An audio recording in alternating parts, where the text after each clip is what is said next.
नमस्कार, राष्ट्र की बात के साथ में हूं मानक गुप्ता। आज बात करेंगे यूपी की, जहां राजनीतिक सरगर्मी अचानक बढ़ गई है। पंचायत चुनाव बीतते ही लखनऊ से अलकायदा के 2 आतंकियों की गिरफ्तारी पर भी सियासी तीर चलाए जा रहे हैं। दरअसल कल ही लखनऊ के दुबग्गा इलाके से यूपी पुलिस और एटीएस की टीम ने 2 आतंकवादियों को गिरफ्तार किया था। आतंकियों के पास से विस्फोटक, हथियार और अहम दस्तावेज बरामद हुए हैं। यूपी पुलिस का दावा है आतंकी राज्य में बड़ी घटना की साजिश रच रहे थे। आतंकियों के निशाने पर यूपी के कई शहर थे। यूपी पुलिस का दावा है आतंकी वारदातों के जरिए यूपी का सौहार्द बिगाड़ने की साजिश थी। आतंकियों के निशाने पर अयोध्या, मथुरा और वाराणसी भी थे। यूपी सरकार आतंकी साजिश नाकाम करने के लिए एटीएस की पीठ थपथपा रही है। तो वहीं समाजवादी पार्टी अध्यक्ष अखिलेश यादव ने यूपी पुलिस के दावों पर सवालिया निशान लगा दिया है। अखिलेश ने आतंकियों की गिरफ्तारी पर कहा, उन्हें यूपी पुलिस पर भरोसा नहीं है, बीजेपी पर भरोसा नहीं है, यूपी सरकार पर भरोसा वो नहीं कर सकते। अखिलेश के बयान पर यूपी सरकार और बीजेपी ने भी पलटवार कर दिया। यूपी के अल्पसंख्यक कल्याण मंत्री मोहसिन रजा ने आरोप लगा दिया कि अखिलेश यादव सुरक्षा एजेंसियों का मनोबल गिरा रहे हैं। बीजेपी ने ट्वीट कर कह दिया, अखिलेश तुष्टीकरण की राजनीति कर रहे हैं। एक ऑपरेशन चल रहा है, उसमें उन्होंने एक घर को घेरा हुआ है। मैं उत्तर प्रदेश की पुलिस पर और खासकर बीजेपी की सरकार भरोसा नहीं कर सकता। वो लोग हैं जो सुरक्षा एजेंसियों पर नहीं, आतंकियों पर भरोसा करते हैं। क्योंकि इनकी जब सरकार थी उत्तर प्रदेश में, तो ये कहते थे कि हम अपने इन लोगों पर से मुकदमा उठाएंगे जिनको आतंकी मुकदमों में डाल दिया गया है जेल में, उनसे सहानुभूति रखते थे। तो ये सुरक्षा एजेंसियों पर कहां भरोसा करेंगे उत्तर प्रदेश की। लेकिन हम उन्हें बताना चाहते हैं कि उत्तर प्रदेश में हमारी सुरक्षा एजेंसियां बहुत सतर्क हैं। हम सबको सुरक्षित रखने में उनका पूरा योगदान है। आज बहुत बड़ी साजिश को उत्तर प्रदेश में नाकाम किया है, आतंकी साजिश को नाकाम किया है। इसलिए आपको भी सुरक्षित किया है, हमें भी सुरक्षित किया है। प्रदेश की 23 करोड़ जनता को भी आतंकियों से सुरक्षित करने का काम हमारी एजेंसियों ने किया है। इसलिए इनका मनोबल तोड़ने का काम मत क्या कीजिए। उधर बीएसपी प्रमुख मायावती ने भी एटीएस की कार्रवाई की टाइमिंग पर सवाल उठा दिए हैं। मायावती ने ट्वीट किया है, जरा वो भी सुन लीजिए क्या कह रही है मायावती। यूपी पुलिस का लखनऊ में आतंकी साजिश का भंडाफोड़ करने और इस मामले में गिरफ्तार 2 लोगों के तार अलकायदा से जुड़े होने का दावा अगर सही है तो ये गंभीर मामला है और उचित कार्रवाई होनी चाहिए, वरना इसकी आड़ में कोई राजनीति नहीं होनी चाहिए, जिसकी आशंका व्यक्त की जा रही है। यूपी चुनाव करीब आने पर ही इस प्रकार की कार्रवाई लोगों के मन में संदेह पैदा करती है। अगर इस कार्रवाई के पीछे सच्चाई है तो पुलिस इतने दिनों तक क्यों बेखबर रही, ये वो सवाल है जो लोग पूछ रहे हैं। अतः सरकार ऐसी कोई कार्रवाई न करे जिससे जनता में बेचैनी और बढ़े। इस बीच विधानसभा चुनाव से पहले समाजवादी पार्टी ने बड़ा दांव चल दिया है। समाजवादी पार्टी राज्य में मुफ्त बिजली और युवाओं के लिए 10 लाख नौकरी देने का वादा कर रही है। लखनऊ में समाजवादी पार्टी के ऑफिस के बाहर पोस्टर लगा दिए गए हैं जिनमें फ्री बिजली और नौकरी देने का दावा है, वादा है। यानी अखिलेश यादव अब दिल्ली के सीएम अरविंद केजरीवाल के नक्शे कदम पर चल रहे हैं और फ्री बिजली वाले फॉर्मूले से यूपी में चुनाव जीतने की कोशिश कर रहे हैं। ये देखिए, ये है वो होर्डिंग जो लखनऊ में समाजवादी पार्टी के दफ्तर के बाहर लगाए गए हैं। दरअसल आप जानते ही हैं, केजरीवाल की आम आदमी पार्टी पंजाब, उत्तराखंड और गोवा जैसे सभी चुनावी राज्यों में मुफ्त बिजली देने का वादा कर रही है। आम आदमी पार्टी ने कहा है अगर इन राज्यों में सरकार बनी तो फ्री बिजली देंगे। इससे पहले दिल्ली में फ्री बिजली और फ्री पानी के दावे के साथ आम आदमी पार्टी सत्ता में 3 बार आ चुकी है। अब ऐसा लगता है बिल्कुल वही वादा, वही दाव अब अखिलेश यादव ने अपना लिया है। जरा एक बार देख लीजिए हमारे सहयोगी अशोक तिवारी क्या दिखा रहे हैं, देखिए। उत्तर प्रदेश में भले ही विधानसभा के चुनाव साल 2022 में हो, लेकिन चुनावी तैयारियां बहुत तेज दिखाई पड़ रही हैं। इस वक्त में समाजवादी पार्टी का जो प्रदेश मुख्यालय है लखनऊ में, उसके ठीक बाहर मौजूद हूं और उसके ठीक बाहर लगी ये होर्डिंग इस समय सबसे ज्यादा चर्चा का विषय बनी हुई है। दरअसल ये होर्डिंग समाजवादी पार्टी के प्रदेश कार्यालय के बाहर लगाई गई है और उसमें एक तरफ समाजवादी पार्टी के अध्यक्ष अखिलेश यादव की फोटो है और इसके अलावा मुलायम सिंह यादव की फोटो है और होर्डिंग के दूसरी तरफ जो अखिलेश यादव की पत्नी है डिंपल यादव, उनकी तस्वीर लगाई गई है। और उसके अलावा उस होर्डिंग में लिखा गया है कि पूरे किए थे वादे, अब है नए इरादे। समाजवादी बनते ही पहली कैबिनेट मीटिंग में 10 10 लाख युवाओं को नौकरी और उत्तर प्रदेश में 300 यूनिट फ्री बिजली पूरे उत्तर प्रदेश में देंगे। इस तरह की वादा करते हुए ये होर्डिंग्स यहां पर लगाई गई है। नीचे अखिलेश यादव जो समाजवादी पार्टी के राष्ट्रीय अध्यक्ष हैं, उनका नाम लिखा गया है। हालांकि पार्टी के एक वर्कर की तस्वीर भी इस होर्डिंग में नजर आ रही है। इस होर्डिंग के माध्यम से समाजवादी पार्टी के कार्यकर्ता और नेता शायद ये संदेश देने की कोशिश कर रहे हैं कि अगर अगली सरकार उत्तर प्रदेश में समाजवादी पार्टी की बनती है तो वो पहली ही कैबिनेट मीटिंग में 10 लाख युवाओं को सरकारी नौकरी और 300 यूनिट फ्री बिजली देने का एक बहुत बड़ा वादा करते हुए दिखाई दे रहे हैं। लेकिन सबसे अहम बात यह है कि इस बाबत अभी समाजवादी पार्टी के किसी भी सीनियर लीडर का कोई बयान सामने नहीं आया है, ना ही इस बाबत कोई अधिकृत जानकारी पार्टी की तरफ से साझा की गई है। लेकिन इस तरह की होर्डिंग्स लगाने के पीछे का सबसे बड़ा मकसद शायद यही है कि आने वाले समय में जब विधानसभा चुनाव होंगे तो कम से कम जनता के बीच में एक नए लोक लुभावन वादे के साथ समाजवादी पार्टी उतरने वाली है। हालांकि पार्टी नेताओं की तरफ से कहा जा रहा है कि अभी आने वाले समय में समाजवादी पार्टी का घोषणा पत्र तैयार किया जाएगा और उसमें जो कुछ भी वादे होंगे, संकल्प होंगे, उसको उसमें मेंशन किया जाएगा। लेकिन फिलहाल पार्टी कार्यालय के ठीक बाहर लगी ये होर्डिंग अपने आप में कई तरह के राजनीतिक संदेश भी दे रही है और कोशिश इस बात की हो रही है कि इस बार के विधानसभा चुनाव में समाजवादी पार्टी न सिर्फ पूरी ताकत के साथ चुनावी मैदान में उतरेगी बल्कि अलग अलग तरह के लोक लुभावन वादे भी होंगे। सबसे अहम बात यह है कि इस बार के विधानसभा चुनाव में समाजवादी पार्टी पहले ही इस बात का ऐलान कर चुकी है कि वो छोटे दलों के साथ मिलकर गठबंधन करेंगे और विधानसभा के चुनाव में जाएंगे। कांग्रेस की तरफ से अभी गठबंधन को लेकर कोई अधिकृत बयान जारी नहीं किया गया है, लेकिन यह जरूर कहा जाता रहा है कि जो एक समान विचारधारा के लोग होंगे उनके साथ वो चुनावी मैदान में जा सकते हैं। बीजेपी पहले ही अपने सहयोगियों के साथ चुनावी मैदान में उतर चुकी है। लगातार जो उसकी बैठकें हैं वो देखी जा रही हैं और यानी अखिलेश के यादव दिल्ली के सीएम अरविंद केजरीवाल की राह पर चलते हुए दिखाई दे रहे हैं। ऐसे में राष्ट्र की बात में आज हमारा सवाल, केजरीवाल के फॉर्मूले से यूपी जीतेंगे अखिलेश? और दूसरा, चुनाव से पहले यूपी में कहां से आए आतंकी जिन पर छिड़ी है राजनीतिक बहस? आज राष्ट्र की बात में बीजेपी से शलभ मणि त्रिपाठी आ गए हैं। उत्तर प्रदेश के सीएम के मीडिया एडवाइजर हैं, सलाहकार हैं, आपको दिखाई दे रहे हैं आपकी टीवी स्क्रीन पर। शोएब जमई आ गए हैं, मुस्लिम स्कॉलर हैं और देश के मुसलमानों के लिए अक्सर आवाज उठाते आए हैं, सारे विवादित मुद्दों पर खुलकर बोलते हैं। संगीत रागी है मेरे साथ, दिल्ली यूनिवर्सिटी के प्रोफेसर हैं, पॉलिटिकल एनालिस्ट हैं, आरएसएस के विचारक हैं और राजनीतिक विश्लेषक और वरिष्ठ पत्रकार आशुतोष भी आ गए। आप सभी का स्वागत। मैं आपसे शुरू करूंगा शलभ मणि त्रिपाठी।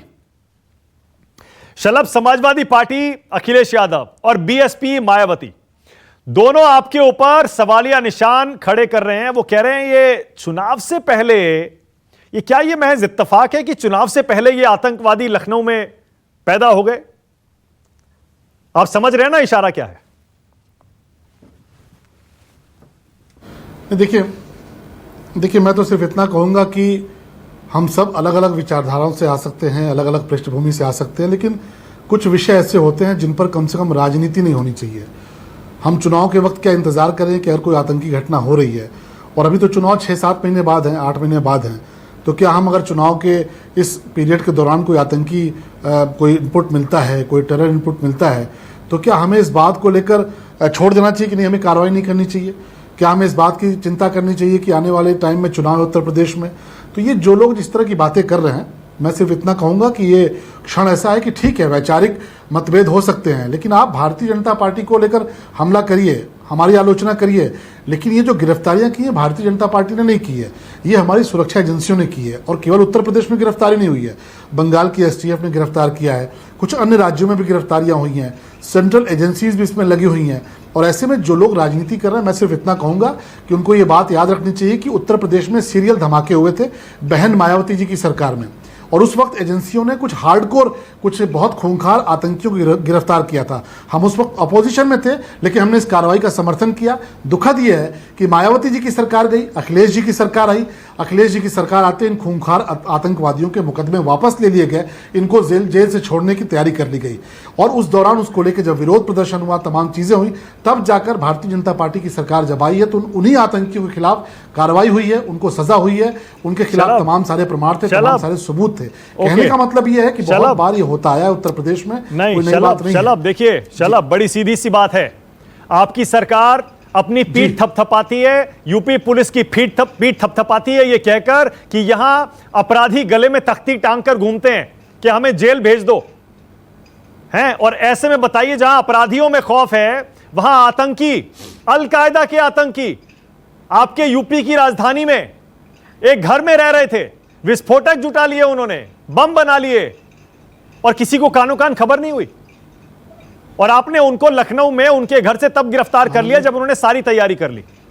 इसीलिए अखिलेश यादव और मायावती कह रहे हैं चुनाव से पहले हो रहा है ये सब, इसीलिए आपके इरादों पर उन्हें शक है।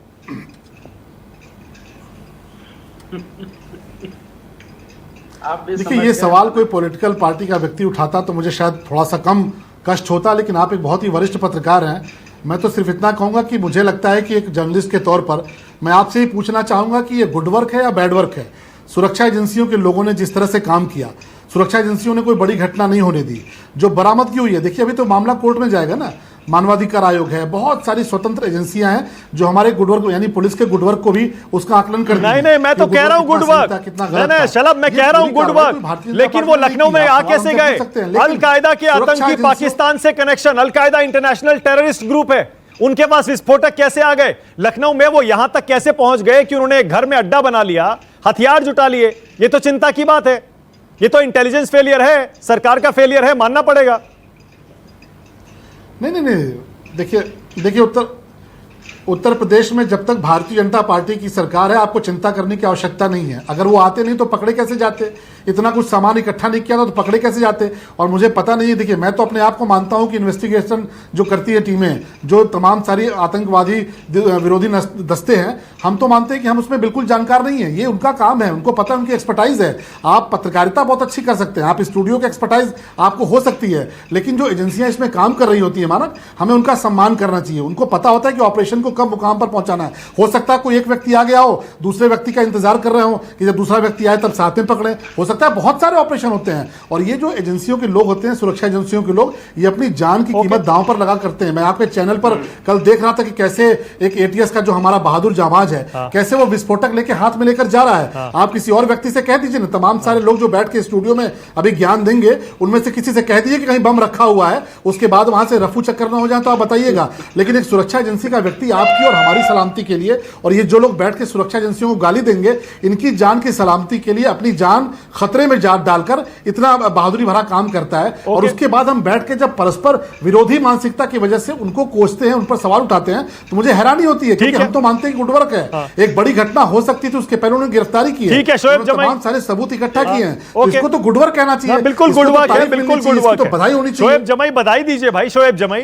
क्यों समाजवादी पार्टी, बहुजन समाज पार्टी और आप जैसे मुस्लिम धर्मगुरु या प्रवक्ता या स्कॉलर क्यों सवाल उठा रहे हैं चुनाव से पहले आतंकी कैसे आ गए?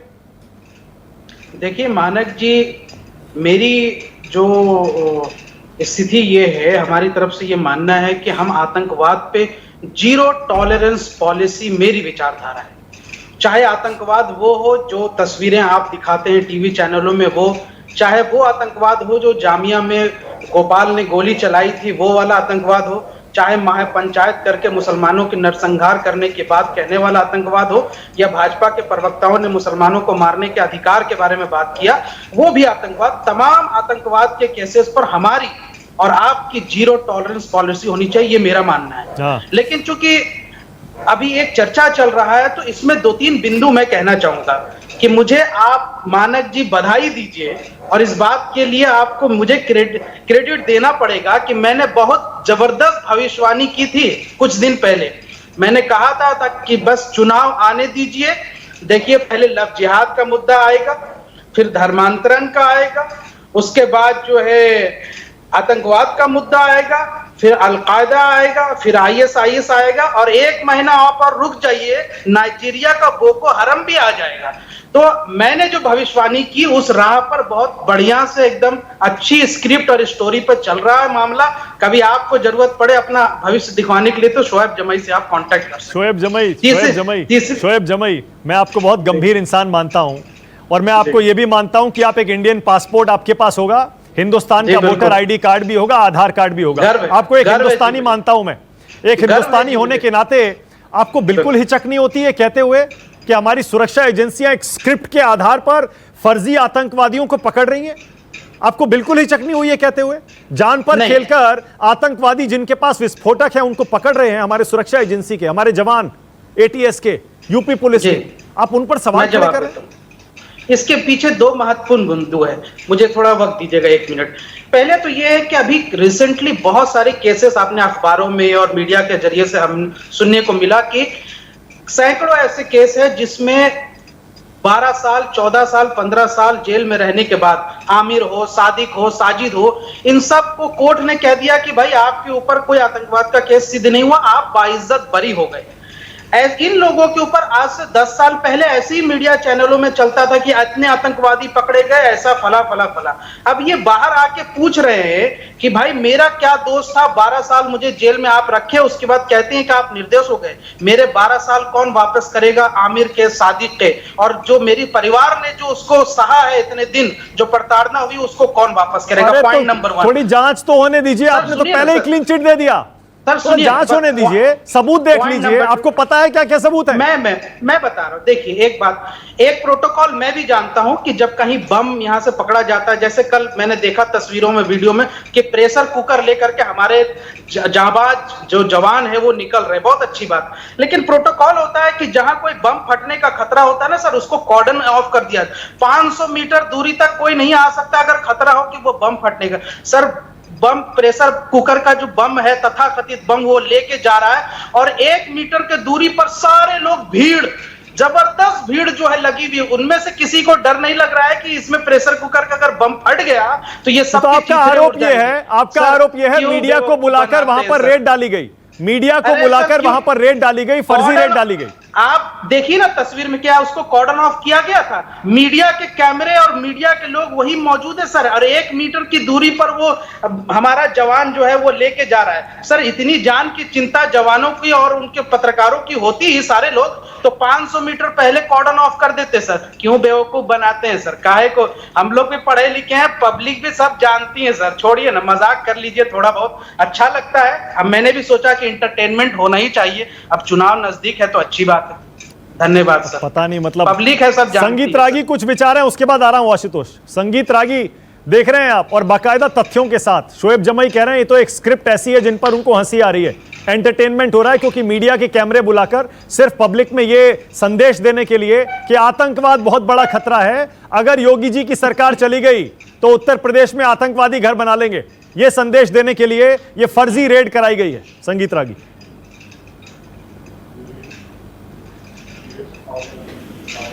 जब 2004 का लोकसभा का चुनाव था, उससे पहले यूपीए यही कहती थी कि भाई टाडा ये सब हटा दीजिए क्योंकि इसमें मुसलमानों पर अत्याचार हो रहा है। 2004 के बाद से 2014 10 साल सरकार यूपीए की रही और मुस्लिम परस्त वो सरकार थी जिसमें उसका प्रधानमंत्री खुल करके बोल रहे थे कि देश के संसाधनों पर पहला अधिकार मुसलमानों का होगा। इसके बावजूद कि देश का विभाजन हिंदू और मुसलमान के नाम पर हो चुका था और 23% मुसलमानों के लिए 35% जमीन दिए जा चुके थे। लेकिन आप जरा अंदाजा लगाइए कि 10 साल के दरमियान जो पकड़े गए थे उसमें 93% जितने भी लॉकअप में बंद थे जो यूपीए सरकार के अंदर थे, ये सारे के सारे मुसलमान ही हैं।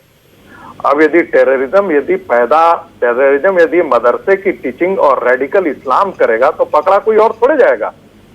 आपके घरों में आपके मदरसे यदि टेररिस्ट पैदा करते हैं, और ये सिर्फ भारत की बात नहीं है, ये दुनिया का एक भी इस्लामिक कंट्री देखिए जहां पर इस्लाम के नाम पर टेररिस्ट ऑर्गेनाइजेशन नहीं है। जहां पर ये मेजोरिटी में है वहां पर ये प्यूरिटन इस्लाम के लिए लड़ रहे हैं, जहां पर ये मेजोरिटी में नहीं है इनको सरिया के लिए लड़ना है, जहां पर सरिया नहीं है सरिया स्थापित करने के लिए लड़ना है। और उत्तर प्रदेश में ये कौन नहीं जानता है? कुछ दिन पहले हम लोग अलीगढ़ गए थे और अलीगढ़ में इंटेलेक्चुअल्स के बीच में बहुत खुल करके बात हुई थी और हमने कहा था कि पीएफआई के अड्डे यहाँ पर काम कर रहे हैं, आईएसआई के नेटवर्क यहाँ पर काम कर रहे हैं। कैसे कर रहे हैं? संगीत रागी, योगी जी को 4.5 साल हो गए, योगी जी की नाक के नीचे कैसे काम कर रहे हैं? सरकार हाँ, मानक जी चुनाव बजाने वाली सरकार है। मानक जी योगी जी की सरकार आती है और अलकायदा आ जाता है। वाह भाई वाह। मानक जी एक चीज ध्यान रखिएगा कि जो ट्रेनिंग आज के दिन में हो रही है, जो एक्सट्रीमिस्ट लोगों की ट्रेनिंग आजकल हो रही है, इसके लिए कोई जरूरी नहीं है कि वहीं का लोकल भी नेटवर्क बहुत बड़ा इंपॉर्टेंट है। पर मैं कह रहा हूं योगी जी की नाक के नीचे ये कैसे हो गया? संगीत रागी, मेरा सवाल बड़ा सीधा है। 4.5 साल हो गए योगी जी को। आपके मदरसे और आपके मस्जिदों में यदि इस प्रकार की रोज ट्रेनिंग हो रही है तो कितने दरों तक आप जाएंगे? जब तक आप उसकी रेडिकलाइजेशन के मूव को लोगे, जब तक आप मस्जिदों का नाम तब तक आप मदरसे और मस्जिदों में। शोएब जमाई एक सेकंड आपको मौका दे रहा हूँ। एक सेकंड रुक जाइए, एक सेकंड रुक जाइए। ये महापंचायतें कर करके जो मुसलमानों के नरसंहार की बात कर रहे हैं, ये कौन सा आतंकवाद है? इसको आतंकवाद की श्रेणी में क्यों नहीं रखते आप? और शोएब जमाई एक सेकंड, आपकी बात हो गई, आपको दोबारा बोलने का मौका दूंगा। एक सेकंड रुक जाइए। संगीत रागी अपनी बात पूरी कर लें, उसके बाद 1 सेकंड आशुतोष बोलेंगे, फिर आऊंगा। 1 सेकंड। आसिमानंद कौन से मदरसे में पढ़ा था बताओ? ये सब आश्रम। देखिए 1 मिनट मौका दे रहा हूँ। देखिए मानक जी किसी भी एक धार्मिक स्थलों को, किसी भी आस्था को अगर आप आतंकवाद से जोड़ेंगे तो मैं आपत्ति दर्ज कराऊंगा। मानक जी जब आप मदरसों में न्यूजीलैंड की मस्जिद में गोली चलाने वाला मुसलमान नहीं था। न्यूजीलैंड की मस्जिद में गोली चलाने एक एक करके दर्शक समझ नहीं पाएगा क्या कह रहे हैं आप दोनों, एक एक करके। संगीत रागी बात पूरी करिए और मुद्दे पे आइए। संगीत रागी ये बताइए, मेरा सवाल बड़ा सीधा है। योगी जी की नाक के नीचे अगर आप कह रहे हैं कि ये नेटवर्क चल रहे हैं रेडिकल्स के, कैसे चल रहे हैं? 4.5 साल हो गए आप तो योगी जी की सरकार को। देखिए इसका एक ही उपाय है कि जो पुलिस एजेंसियां हैं वो सारे मुस्लिम इलाके में जाकर के और हमेशा वहां पर यही इन्वेस्टिगेशन करते रहें। आप क्या कारण है कि जो मुस्लिम बहुल एरिया है वही रेडिकलाइजेशन के केंद्र क्यों है? ये भी एक सवाल है। इस सवाल से आप इनकार नहीं कर सकते। और सिर्फ यही नहीं साहब, दुनिया का कोई आप देश ले लीजिए, जहां जहां मुस्लिम पॉपुलेशन का कंसंट्रेशन है वहां के मदरसे रेडिकलाइजेशन में इन्वॉल्व है। यूरोप में है, ऑस्ट्रेलिया में है, ऑस्ट्रिया में है, जर्मनी में है, फ्रांस में है। क्या ये भला है कि जो रेडिकल लाइन है नहीं, संगीत रागी एक सेकंड, एक मिनट, संगीत रागी एक सेकंड। आपकी सरकार, आपकी पार्टी, मतलब मेरा कहने का मतलब बीजेपी और संघ, सब ये कहते हैं, सुन तो लीजिए। अरे सर, ये संगीत रागी एक तो अनम्यूट कर लीजिए, आपकी स्क्रीन से आपने म्यूट किया हुआ है, उसे अनम्यूट कर लीजिए। एक तो जरा अनम्यूट कर लीजिए, संगीत रागी अनम्यूट कर लीजिए। अब जरा कुछ बोलिए। म्यूट ही रहने दीजिए, उनका म्यूट रहना ज्यादा अच्छा है देश के लिए। अरे ऐसे मत बोलिए भाई, तो दंगे हो जाएंगे देश में। नहीं ऐसे नहीं, ऐसे लोगों का अनम्यूट कर देना चाहिए और पूरे देश में अनम्यूट करिए। अरे नहीं क्योंकि ये दाढ़ी और काम करते हैं, क्योंकि ये दाढ़ी और छिला हुआ टोपी हम नहीं पहनते हैं, इसलिए हमारा अनम्यूट हो जाएंगे। और आपके बाप दादा जो है यहाँ आजकल प्रधानमंत्री जी की दाढ़ी ओके। आशुतोष, ऐसा नहीं है कि चुनाव से पहले अभी आतंकवादी पकड़े गए हैं। आपको याद होगा यूपी में अभी कुछ साल पहले भी इसी तरह की एक ऑपरेशन चलाया था एटीएस ने, यूपी पुलिस ने मिलकर, तब भी आतंकी पकड़े थे। तो इसमें इसे चुनाव से जोड़कर देखना अखिलेश का और मायावती का क्या सही है क्या आशुतोष? मानक, पहली बात तो मैं जो बात कहने जा रहा हूं, मुझे लगता है कि हमारे कुछ साथियों को तकलीफ होगी, लेकिन मैं जरूर कहूंगा इस बात को। हाँ। और पहली बात यह कि जो प्रोफेसर संगीत रागी जिस तरीके की बातें कर रहे हैं, इसकी जितनी भर्त्सना होनी चाहिए उतनी भर्त्सना होनी चाहिए। आप किसी धर्म विशेष को आतंकवाद से जोड़ के जिस भाषा का इस्तेमाल कर रहे हैं मदरसों और मस्जिदों में जिस तरीके से होता है, तो ये गलत है। इसकी निंदा मैं करता हूं और मैं किसी प्रोफेसर से इस भाषा की उम्मीद भी नहीं करता हूं। तो पहले वो एक प्रोफेसर है तो प्रोफेसर के पद की जो गरिमा होती है उसको मेंटेन करना चाहिए। दूसरी बात, आतंकवाद, अगर आतंकवाद में अगर इसमें भी कोई दो राय नहीं है कि पकड़े गए ज्यादातर लोगों में से वो मुस्लिम तबके के लोग पाए जाते हैं। और लेकिन इसका यह मतलब नहीं कि दूसरे धर्मों में आतंकवादी नहीं होते हैं। और जो लोग पकड़े गए थे मालेगांव ब्लास्ट में, वो किस धर्म के थे मैं उसमें नहीं जानना चाहता। गांधी जी की हत्या किसने की थी, उसका कौन सा धर्म था, ये मैं उस डिबेट में नहीं जाना चाहता हूं। जहां तक ये जो मौजूदा घटनाक्रम है लखनऊ का, इसमें एक चीज बिल्कुल स्पष्ट है कि मैं शोएब जमाई साहब से भी ये कहूंगा कि और अखिलेश यादव से भी और मायावती से भी कि ये राष्ट्रीय सुरक्षा का मसला है। और राष्ट्रीय सुरक्षा के मसले पर अगर दो लोग पकड़े गए हैं और उनके ऊपर अलकायदा का अगर आरोप लग रहा है तो ये गंभीर सवाल है। और इस गंभीर सवाल में ना तो उनको कूदना चाहिए जो जिन्होंने पकड़े जाने के फौरन बाद ये कह दिया कि देखिए मुसलमान तो आतंकवादी ही होते हैं, देखिए अलकायदा पकड़ा गया। और ना ही वो लोग सही हैं जो ये साफ तौर पे कह रहे हैं कि देखिए तो चुनाव के पहले इस तरीके का ठंडा कर दिया गया है। मैं दोनों ही भाषणों को, दोनों ही तबकों की इस भाषा से मैं पूरी तरीके से इनकार करता हूं और मैं दोनों ही अपने तरीके से गलत है। मतलब पुष्टिकरण हुआ ना, पुष्टिकरण हुआ ना। बिल्कुल, मैं एक पत्रकार हूं, मेरे पास ऐसी कोई इंफॉर्मेशन नहीं जिसके आधार पर मैं कह सकूं कि आतंकवादी नहीं थे, और मेरे पास ऐसी कोई इंफॉर्मेशन नहीं जिसके आधार पर मैं कह दूं कि आतंकवादी हैं। अभी इनको अदालत में पेश किया जाएगा, इन्वेस्टिगेशन होगा, उसके बाद ही सारी बात सामने आएगी। एग्जैक्टली। जहां तक भारतीय जनता पार्टी का सवाल है, तो मैं उनसे भी निवेदन करूंगा कि धर्म के आधार पे किसी भी व्यक्ति को या किसी भी समुदाय को आप आतंकवादी घोषित करेंगे तो गलत है। लेकिन जो लोग ये बात कह रहे हैं कि मुसलमानों को निशाना बनाया जाता है, वो शायद भूल गए हैं कि मालेगांव में जो 12 साल तक जेल में रहने के बाद जो निर्दोष बाहर निकले थे, कौन सी सरकार थी जिसने उनको गिरफ्तार किया था? वो कौन लोग थे जिन्होंने गिरफ्तार किया था? क्या वो भारतीय जनता पार्टी के लोग थे? क्या उनके जमाने में कुछ सुरक्षा थी? तो ये बड़ा कॉम्प्लिकेटेड विषय है, ये बहुत ही कॉम्प्लिकेटेड विषय है। और दिक्कत क्या होती है कि हमारे देश में, और जिनको प्रोफेसर संगीत रागी रेडिकलाइज, मुझे तो संगीत रागी रेडिकलाइज नजर आते हैं। जिस भाषा का इस्तेमाल हरियाणा में हो रहा है, और खुलेआम जिस तरीके से मुसलमानों को मारने की बात की जा रही है, उनमें किसी के खिलाफ FIR दर्ज नहीं, किसी को गिरफ्तार नहीं किया गया। वो कौन लोग हैं? वो आतंकवाद नहीं फैला रहे। संगीत रागी रिस्पॉन्ड करिए, संगीत रागी रिस्पॉन्ड करिए। रागी खुद अपने आप में एक रेडिकल है। मानक आशुतोष मानक एक बायस पत्रकार हैं। भारतीय जनता पार्टी के खिलाफ और RSS के खिलाफ बदबू का एक प्रचार करने के पत्रकार हैं, इसलिए इनको निष्पक्ष पत्रकार कहना सबसे पहले बंद करना चाहिए। यह करके सिर्फ और विस्मरण करते हैं। आप जरा डेटा के आधार पर देखिए कि दुनिया में इस्लाम आतंकवाद का पर्याय हो चुका है या नहीं हो चुका है। आपकी गंदगी आपकी मानसिकता झलकाती है, जिस बात पर नहीं आप करेंगे। आप एक व्यक्ति यदि हिंदू समाज से हो जाता है तो उस दिन जाकर आशुतोष जो है रोज डंका पीसते हैं, सत्यहिंदी.com असत्य हिंदी का प्रचार करना शुरू कर देता है।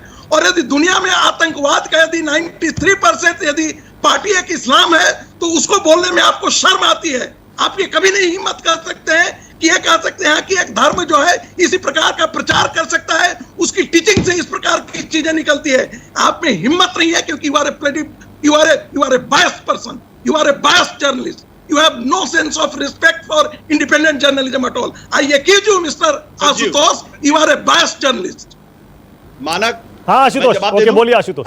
उसके बाद जा रहा हूं शलभ मणि के पास, और अनुराग भदौरिया भी आ रहे हैं। बोलिए। ये जो संगीत रागी ने जो अभी बातें की हैं, इसको रिकॉर्ड करके संगीत रागी को खुद सुनना चाहिए और खुद तय करना चाहिए कि जिस भाषा और जिस तेवर में बात कर रहे हैं, वो कोई रेडिकल आदमी बात कर रहा है या बहुत समझदार प्रोफेसर बात कर रहा है। कौन सा रेडिकल बात है? कौन सा रेडिकल बात है? इसमें कौन सी रेडिकल बात है जो दुनिया में लिखा नहीं गया है? ये चीजें आपने पढ़ा है? इस्लाम के बारे में किताबें, पॉलिटिकल इस्लाम के बारे में पढ़ा है? कितनी किताबें पढ़ी है आपने? RSS पर लिखा है, हम जानते हैं कि क्या आपने लिखा है। हम ही बहस कर लेते हैं आपसे, छोड़ दीजिए ये डिबेट हमारे और आपके बीच में। Okay alright, no one second, okay देखा है आपको। मानक संगीत रागी जी को ये जो क्लिपिंग इनको दे दीजिएगा और कहिएगा जो चेहरा आपका इस वक्त बिगड़ा हुआ है वो किसी रेडिकल का है या किसी समझदार प्रोफेसर का?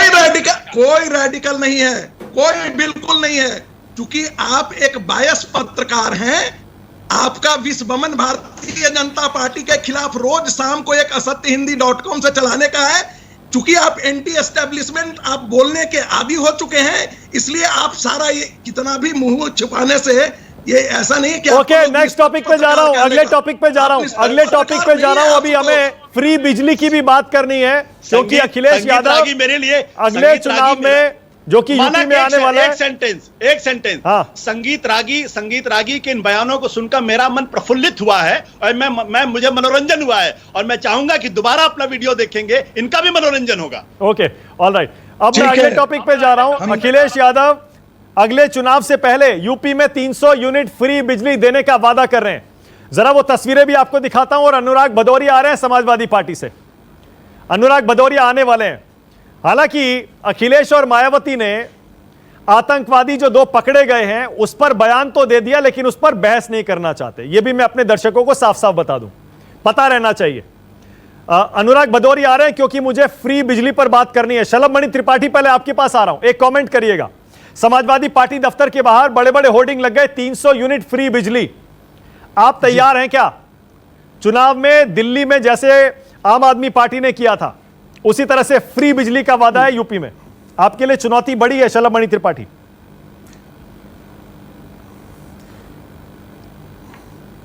मानक जी, एक बार मैं जो पुराना विषय जिस पे बात हो रही थी, मैं थोड़ी अपनी बात रखना चाहूंगा, क्योंकि बहुत सारी बातें भारतीय जनता पार्टी को लेकर और सरकार को लेकर कही गई है। मैं सिर्फ ये कहूंगा कि देखिए, सभी धर्मों का सम्मान है, हम सब सभी धर्मों का सम्मान करते हैं, ये एक बहुत ही आइडियल अप्रोच है। लेकिन क्या ये एक हिपोक्रेसी वाला अप्रोच नहीं है कि आप दुनिया के किसी भी कोने में किसी भी समझदार होते हुए बच्चे की आंखों को बंद करके उसके कान में जब बोलते हैं आतंकवाद, तो उसके सामने कौन सी तस्वीर उभरती है, ये सबको पता है। यहाँ जितने विद्वान बैठे हैं सभी को पता है, मुझे किसी धर्म का नाम लेने की आवश्यकता नहीं है। आज अफगानिस्तान में क्या हो रहा है, आज सीरिया में क्या हो रहा है, या तमाम जो इलाके हैं पूरी दुनिया के जो तबाह हैं, चाहे वो लंदन हो, चाहे दुनिया भर के जो इलाके हैं, वो किससे तबाह हैं, ये बताने की आवश्यकता नहीं है।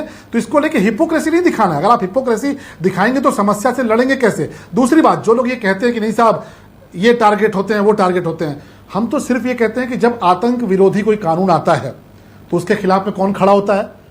आतंक विरोधी कानून में कहीं हिंदू मुसलमान सिख ईसाई नहीं लिखा होता ना। लेकिन जैसे ही आतंक विरोधी कानून का नाम आता है, कोई एक कौम खड़ी होती है। क्यों खड़ी होती है साहब? जैसे ही धर्म परिवर्तन कानून आता है, उसमें हिंदू मुस्लिम सिख ईसाई नहीं लिखा होता, एक ही धर्म क्यों खड़ा होता है? जैसे ही जनसंख्या को लेकर बात आती है कि साहब इस पे कानून आना चाहिए, कहीं हिंदू मुस्लिम सिख ईसाई नहीं लिखा होता, एक ही कम्युनिटी क्यों खड़ी होती है? और मैं तो सिर्फ बड़ा विनम्रतापूर्वक पूछना चाहूंगा कि जाकिर मूसा के जनाजे में 2 लाख की भीड़ जब इकट्ठा होती है, कौन लोग होते हैं? बुरहान वानी, जो गद्दार, जो कायर, जिसने केएन राय बहादुर जाबाज अफसर की हत्या की, उसके जनाजे में अगर 2.5 लाख लोग इकट्ठा होते हैं, वो कौन लोग होते हैं? अफजल गुरु के को बचाने के लिए रात में दस्तखत करने के लिए इकट्ठा जब लोग होते हैं, वो कौन लोग होते हैं? और ऐसे लोगों को अगर आप गद्दार कहेंगे तो किसी को बुरा क्यों लगे साहब? आप इसी हिंदुस्तान में रहते हैं, इसी हिंदुस्तान में सुरक्षा एजेंसियां अपनी जान पे खेलकर आपकी रक्षा करती हैं, और आप उनके खिलाफ जाके जो लोग बुरहान वानी के जनाजे में इकट्ठा हो रहे हैं, जाकिर मूसा के जनाजे में इकट्ठा हो रहे हैं, आप उनके पक्ष में कुछ, उनके खिलाफ आप कुछ नहीं बोलते। मुझे एक ट्वीट दिखा दीजिए, ये जो शो कॉल्ड सेकुलर जो लोग हैं या जो मुस्लिम स्कॉलर हैं जिन्होंने बुरहान वानी के खिलाफ कुछ बोला हो, जो कश्मीर में जाके आतंकवाद के खिलाफ कुछ करके आए हो, एक शब्द नहीं बोलते, और फिर आप कहते हैं कि नहीं साहब हम किसी धर्म के बारे में नहीं बोलेंगे। तो ये हिपोक्रेसी इस देश आशुतोष बोलिए, आशुतोष आपको हिपोक्रेट कह रहे हैं शलभ मणि त्रिपाठी कि कौन क्या कर रहा है। और मैं आपको मानक जी एक सवाल जो आपका बार बार एक 5 सेकंड मानक जी, उत्तर प्रदेश में योगी आदित्यनाथ जी की सरकार है, इसीलिए सीरियल ब्लास्ट नहीं हुए, ये फर्क है। वरना उत्तर प्रदेश में मायावती जी की सरकार में सीरियल धमाके हुए और आतंकवादियों को अखिलेश जी की सरकार में छोड़ा गया, लेकिन योगी जी की सरकार में चमड़ी उधेड़कर रख दी जाएगी। ये कान खोलकर सबको सुन लेना चाहिए। आतंकवादी यहां आएंगे तो उनका पर्याप्त इलाज होगा, माकूल इलाज होगा। सीएए के प्रोटेस्ट में भी आपने देखा था, और तमाम सारे अपराधियों के साथ हम जो कर रहे हैं वही इलाज होगा। इसलिए योगी जी की सरकार में पकड़े जाते हैं, धमाके नहीं कर पाते। ओके आशुतोष बोलिए, हिपोक्रेसी दिखा रहे हैं आशुतोष आप ये मानने को तैयार नहीं है कि जो आतंकवादी पकड़े जाते हैं 93% 95% वो एक ही धर्म के होते हैं? आशुतोष, मैं कतई ये मानने को तैयार नहीं कि शलभ का इशारा मेरी तरफ था। वो किसकी तरफ इशारा है वो अच्छी तरीके से जानते हैं। मैं एक बात जरूर कहना चाहता हूं, और मैं शलभ की इस राय से पूरी तरीके से सहमत हूं कि आतंकवाद का कोई मजहब नहीं होता है, और हमें हर धर्म का सम्मान करना चाहिए। मुझे तकलीफ शलभ के बयानों से नहीं है, मुझे तकलीफ जो प्रोफेसर साहब से है, जो आपके चैनल पर आके खुलेआम सांप्रदायिकता को फैला रहे हैं और एक धर्म विशेष को आतंकवाद से जोड़ रहे हैं। आप डक कर रहे हैं, आप डक कर रहे हैं। शलभ मणि त्रिपाठी ने आप ही के ऊपर निशाना लगाया है। उन्होंने ना एक सेकंड बैठे हैं, अभी पूछ लेता हूं। बता दीजिए भाई, शलभ मणि त्रिपाठी आपके पुराने गुरु हैं और प्लीज नेशनल टीवी पर है। अब आशुतोष आपके गुरु नहीं है, पुराने गुरु है। आशुतोष अपनी भूमिका में है, आप अपनी भूमिका में है, ईमानदारी से बता दीजिए।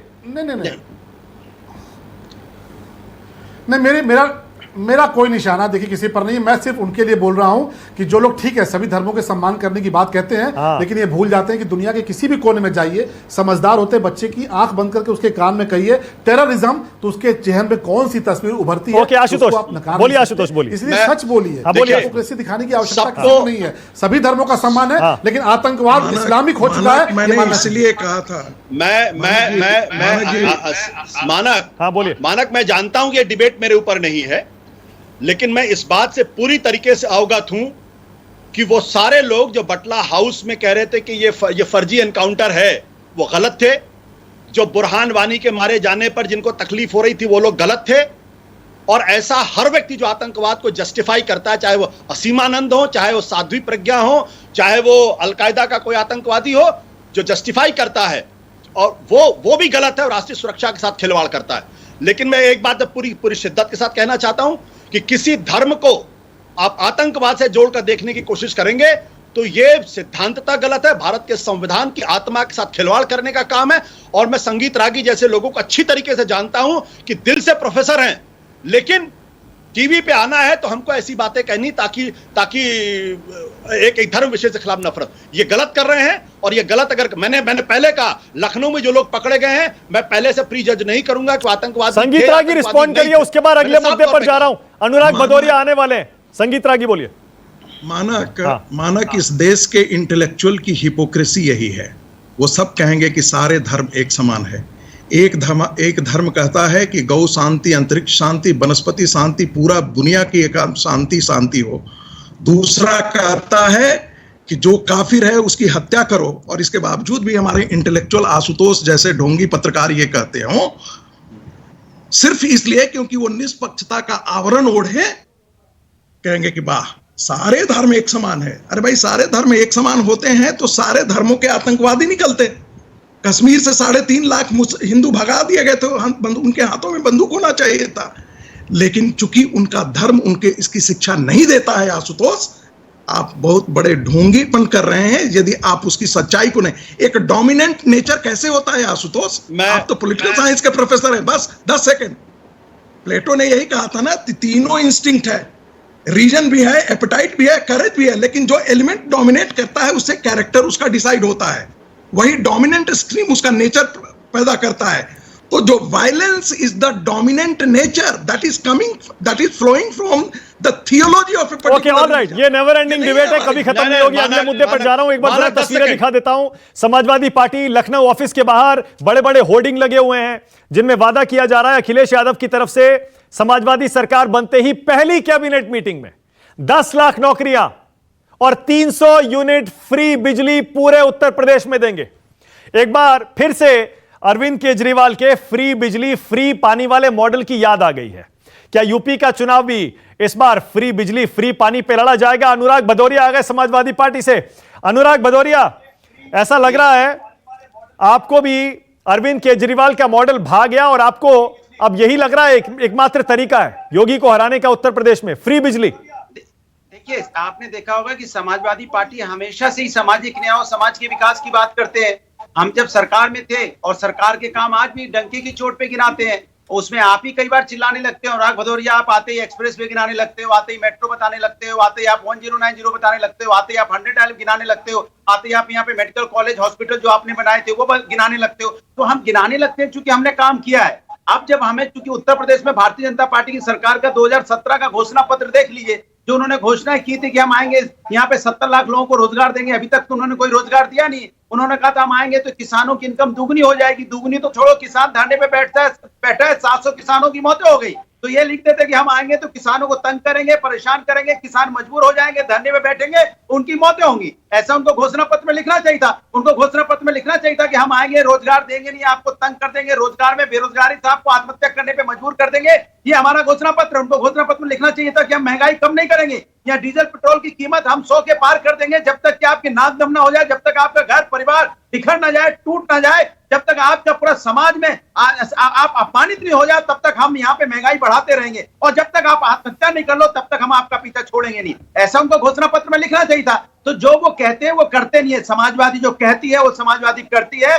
ये पूरा उत्तर प्रदेश जानता है अच्छी तरह से कि समाजवादियों का काम बोलता है। समाजवादी ने जब जब काम की बात की है उत्तर प्रदेश में काम करके दिखाया है। अनुराग, पैसा कहां से आएगा ये 300 यूनिट फ्री बिजली देने के लिए पूरे यूपी में? देखिए, वो उसकी आप चिंता मत करो। सरकार उसका सिस्टम और उसका अरेंजमेंट करना जानती है। पहले जब हम एक्सप्रेस वे बनाने की बात कर रहे थे तब भी यही सवाल पूछते थे पत्रकार भाई कि कहां से एक्सप्रेस वे बनाने का पैसा ले आओगे। हम मेट्रो बनाने की बात करते थे, कहते उत्तर प्रदेश में तो पैसा नहीं है, मेट्रो कहां से बना दोगे आप। जब हम लैपटॉप देने की बात करते थे, जो बीजेपी की सरकार ने वादा किया था, अभी तक लैपटॉप दिया नहीं, लेकिन समाजवादी ने लैपटॉप दिया था। अनुराग, यही सवाल ओके अनुराग, तो हम तो आप पर आरोप ये लग रहा है कि अब आप डेस्परेट हो गए हैं। अब आपको योगी को, बीजेपी को यूपी में हराने का और कोई तरीका, रास्ता नजर नहीं आ रहा, इसीलिए अब आपने फ्री बिजली का रास्ता अपना लिया है और कुछ तरीका बचा ही नहीं अब। देखिए, हमने हमेशा, मैंने कहा समाज के विकास की बात की है। भारतीय जनता पार्टी तो गड्ढा मुक्त करने की बात की थी, अब तो 4.5 साल हो गए, गड्ढा मुक्त तो छोड़ो, यही नहीं पता चला गड्ढे में रहोगे कि रोड में गड्ढा है, यही खोजे पता नहीं चल रहा है। तो इन्होंने जो वादा किया उसमें कौन सा पूरा किया ये बता दें मुझे। और समाजवादी तो अपने वादों पे पूरा उतरती है, हम तो समाज के विकास की बात कर रहे हैं, समाज के न्याय की बात कर रहे हैं। संगीत रागी, हम कह रहे हैं हम आएंगे तो हम रोजगार देंगे, तो रोजगार देने की बात कर रहे हैं। संगीत रागी, शलभमणि त्रिपाठी अभी आ रहे हैं। संगीत रागी, क्या दिक्कत है भाई? हर सरकार देती है फ्रीबीज, कहीं बिजली, कहीं सब्सिडी, कहीं कुछ। आपकी सरकार भी इतना कुछ दे रही है फ्री में। अगर अखिलेश यादव भी वादा कर रहे हैं, क्या गलत है इसमें? देखिए, मुझे लगता है कि जितनी भी पॉलिटिकल पार्टियां हैं उनको वादा करने में कोई बुराई नहीं है। मुझे लगता है एक आंकड़ा भी उन लोगों को देना चाहिए कि वो कैसे करेंगे। आशुतोष जी भी एक पार्टी के एक समय प्रवक्ता हुआ करते थे और आशुतोष जी भारतीय जनता पार्टी के गेट को तोड़ करके कूदना चाहते थे। नियम कायदे कानून उस समय इन्होंने अपने ऊपर नहीं लागू किया था। तब इनके एक अरे आप राष्ट्र की बात करो ना, कहाँ चक्कर में पड़ गए? संगीत रागी जी, गलत बात है। आप बैठे हरा कुर्ता, आप तो यार इस्लाम के पर्याय हो। जनता महंगाई बेरोजगारी से अनुराग दर्शक समझ नहीं पाता। सिर्फ संगीत रागी बोलेंगे, सिर्फ संगीत रागी बोलेंगे, ऐसे दर्शक समझ नहीं पाता है। अनुराग रुक जाएंगे एक एक करके। हाँ संगीत रागी बोलिए। देखिए मानक जी, चाहे कोई भी पार्टी करती हो, मेरा तो ये अपने मानना है एक प्रकार का ये राजनीतिक अपराध है। कोई भी पार्टी करती हो, कायदे से आपको पॉलिसी की बात करना चाहिए। ये जो है ना कि हम आपको टेलीविजन दे देंगे, हम आपको लैपटॉप दे देंगे, हम आपको बिजली फ्री कर देंगे, ये सारी चीजें अपराध और वो जो किसानों को हर साल किसानों को 6,000 रुपया दे देंगे, वो भी मैं ये कह रहा हूं, आप पॉलिसी बनाइए। आप उनको सब्सिडाइज बीज देने की बात कीजिए, आप उनको सब्सिडाइज खाद देने की बात कीजिए, आप उनको सब्सिडाइज बिजली देने की बात कीजिए, आप उनको सब्सिडाइज वाटर देने की बात कीजिए, आप उनके जो टैक्स, आप उनके जो रेट लगते हैं वो कम कीजिए। लेकिन सिर्फ और सिर्फ एक प्रकार का ये चला है, साउथ इंडिया से चला है ये। ओके अनुराग, इसके बाद आशुतोष के पास जाऊंगा। अनुराग, ईमानदारी से देखिए, ईमानदारी से संगीत रागी ने कहा है कि जो भी पार्टी दे रही है फ्री में वो राजनीतिक अपराध है, इसीलिए आप चुनाव जीतने के लिए राजनीतिक अपराध कर रहे हैं। देखिए वो चूंकि इसलिए बोलेंगे, उनकी मजबूरी है, चूंकि भारतीय जनता पार्टी के वो असिस्टेंट है एक तरह से, क्योंकि आरएसएस को असिस्टेंट ही माना जाता है, या कुछ भी समझ लो, एक ही उन्हीं के सपोर्ट के लिए रहते हैं ना। बीजेपी गलत करेगी तो गलत, सही करेगी तो सही। अरे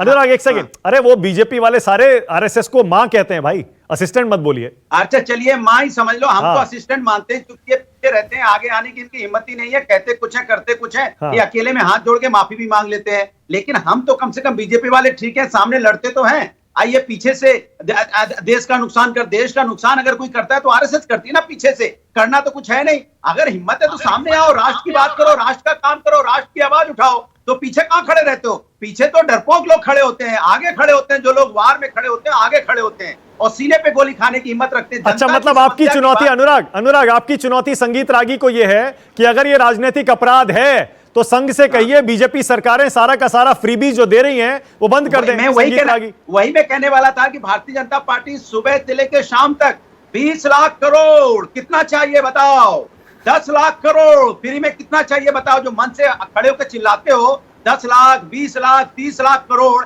ये कहां से आता है?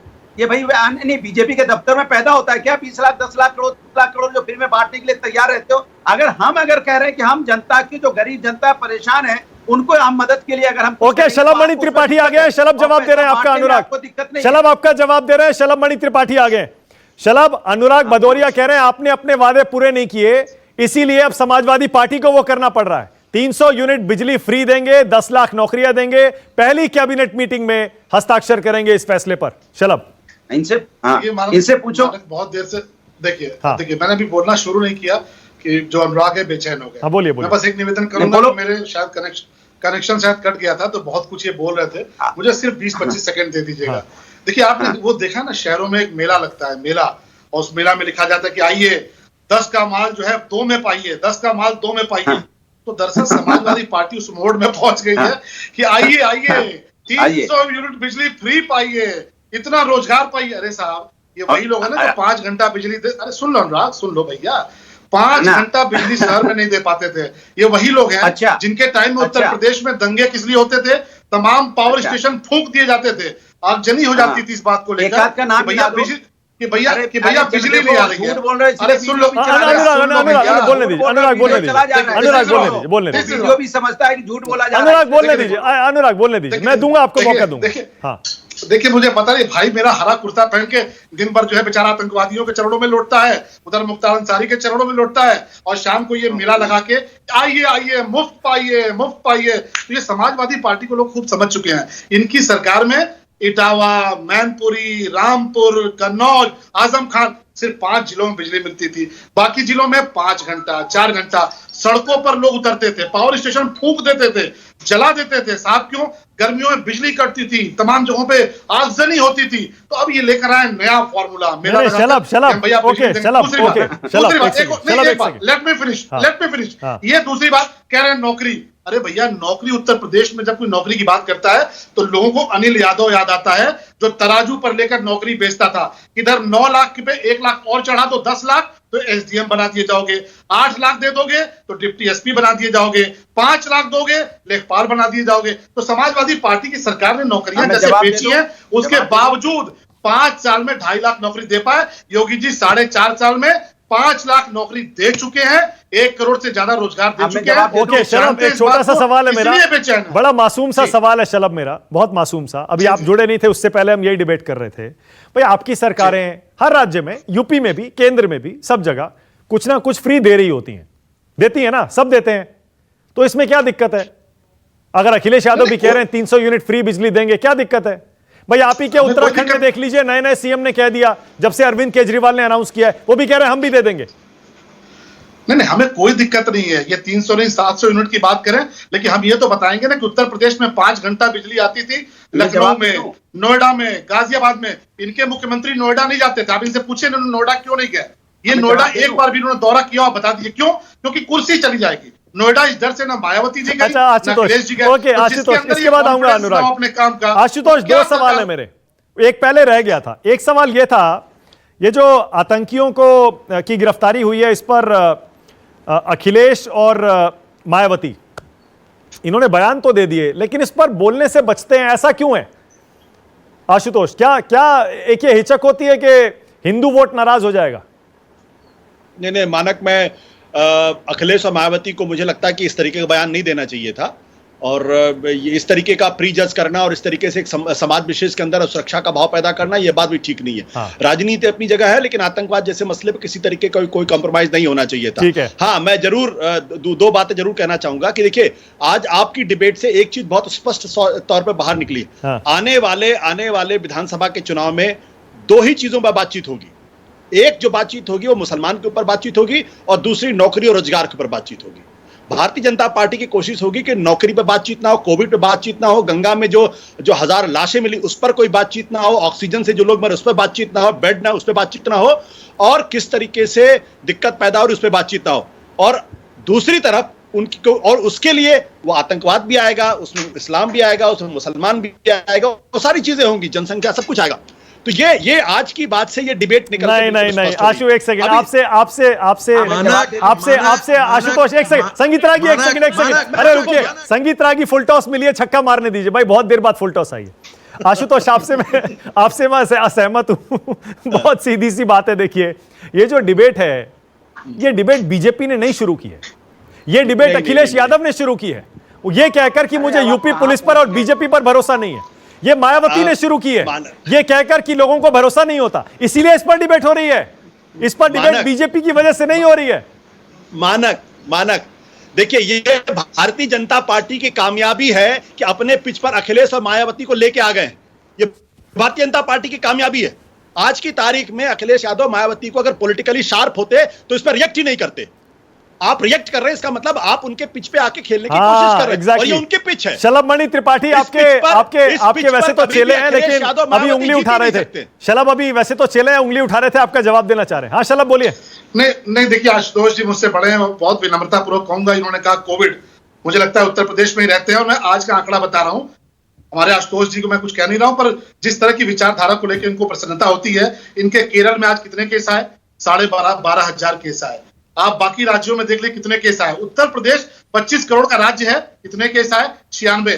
तो ये तमाम जो उत्तर प्रदेश को लेकर फर्जी फैलाया गया 2017 के पहले अखिलेश जी के जमाने की गंगा की घाटों की तस्वीरें दिखाकर, जिस पर तमाम सारे में मुकदमा हुआ और सुप्रीम कोर्ट तक छूट नहीं पा रहे हैं, सुप्रीम कोर्ट तक दौड़ के आए हैं। तो ये तमाम जो झूठ है उत्तर प्रदेश की जनता को पता है कि एक योगी, एक कर्मयोगी किस तरह उत्तर प्रदेश की 25 करोड़ की जनता की सेवा करते हैं, अपनी व्यक्तिगत पीड़ा को अच्छा शलभ, आज तो ऑस्ट्रेलिया के एक एमपी हैं क्रेग केली, उन्होंने तो यहां तक कह दिया कि जिस तरह से आइवरमेक्टिन बांटी यूपी में योगी आदित्यनाथ ने, अब ऑस्ट्रेलिया का जो नेतृत्व है योगी को संभाल लेना चाहिए, क्योंकि ऑस्ट्रेलिया में हालात खराब हो रहे हैं। वो लोन पर मांग रहे हैं, वो ये कह रहे हैं कि योगी आदित्यनाथ को हमें लोन पर दे दो। लेकिन दुखद ये है कि हमारे तमाम जो वरिष्ठ हैं, जो उत्तर प्रदेश में रहते हैं, यहाँ की पूरी सुख सुविधा भोगते हैं, उनको उत्तर प्रदेश की योगी आदित्यनाथ जी से सिर्फ इस बात को लेकर तकलीफ है कि वो भगवा पहनते हैं। योगी जी भगवा पहनते हैं, इसलिए नफरत के पात्र हैं। भले वो 18 घंटे काम करते रहे, भले वो 25 करोड़ की जनता की सेवा करते हुए केवल नहीं, आशुतोष ये कह रहे हैं कि आप